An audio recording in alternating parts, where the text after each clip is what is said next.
back to the Marvel Movie Minute, a daily podcast which we smash apart the films in the Marvel Cinematic Universe into 1-minute chunks so we can analyze them in scrupulous detail. I'm Kyle Olson from the Road to Infinity podcast. And I'm Rob Cabasco. Kyle. Yes, sir.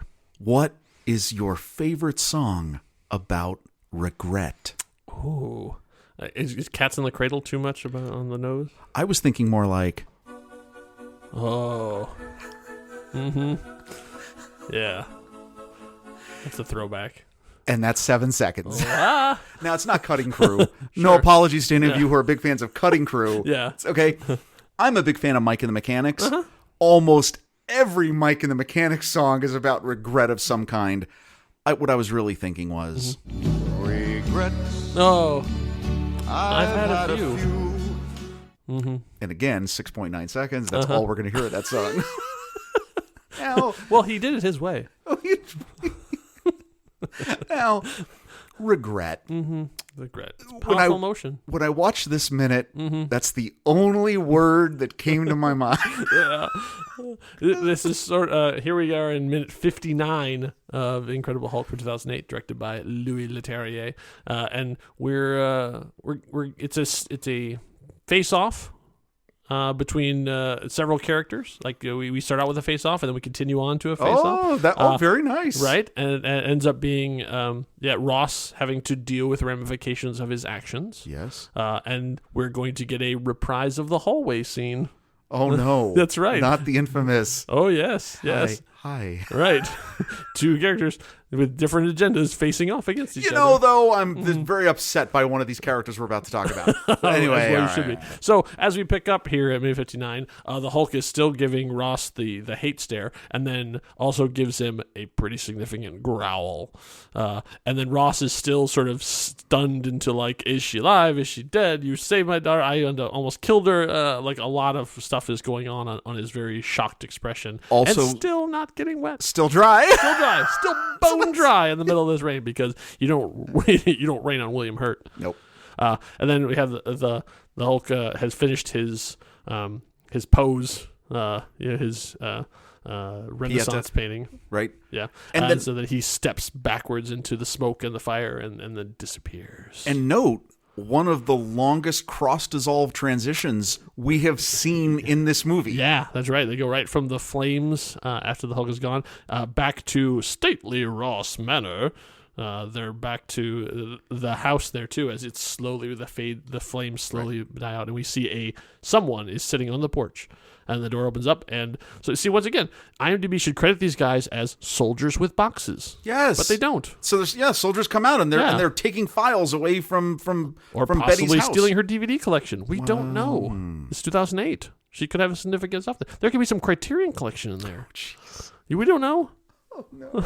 I mean, back in the barracks, they're like, what do we got here? That's right. What do we got?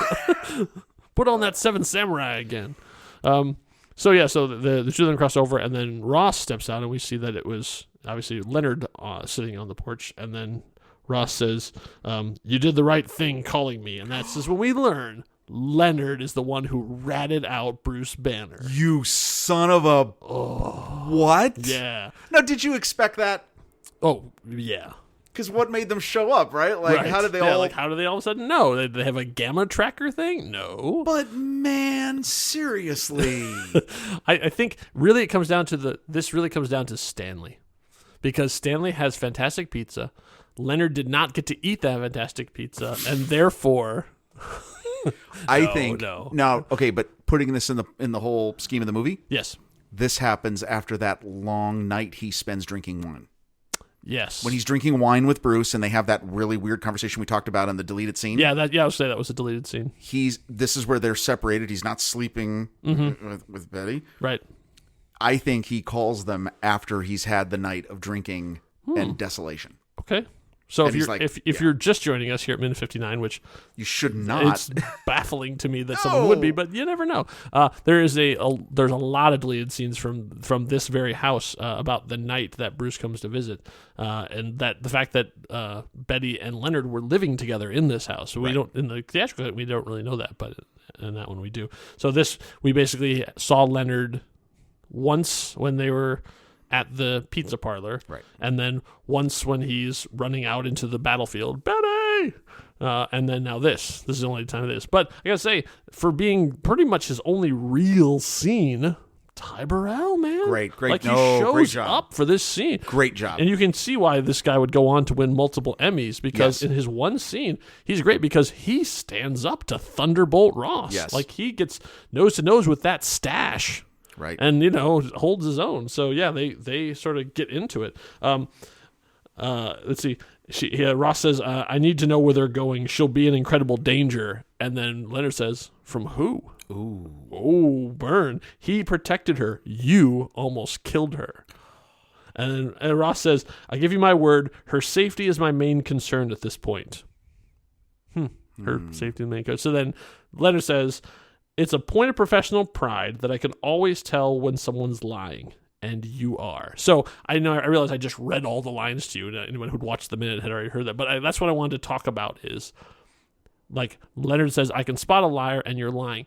What is Ross lying about in that point by his thing? Like, he says, I give you my word, her safety is my main concern at this point. So he's saying that Ross is lying about her safety being a concern or main concern?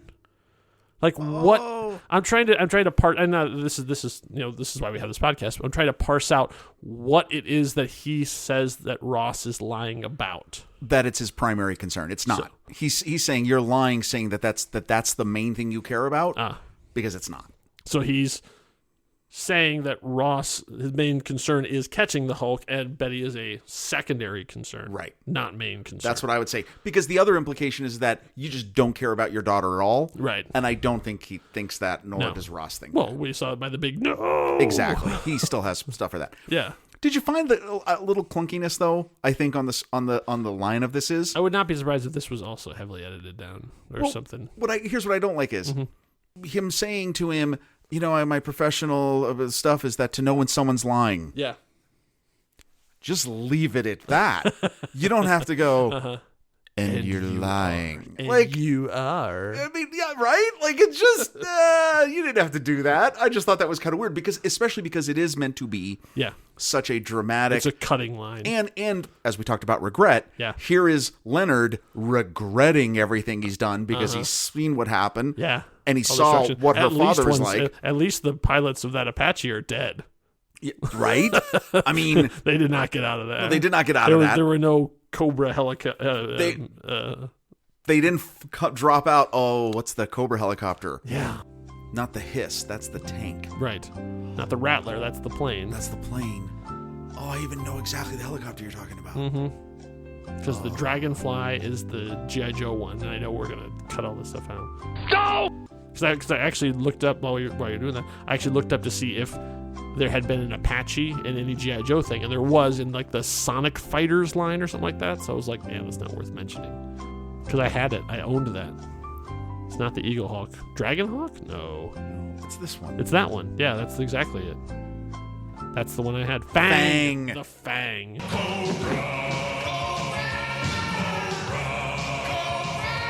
Okay, at some point, we had to find out what that was. Yeah. So getting back to the thing, William Hurt is at his most Clint Eastwood in this scene because he's growling every line. I mean, he really is like down deep in everything he says.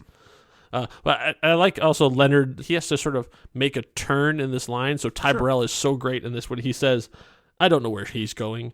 I know she'll help him if she can. There's that great thing of like, I don't know, and I wouldn't tell you if I did. I have lost her. I mean, like, he has to, in that line, has to convey she is with him willingly.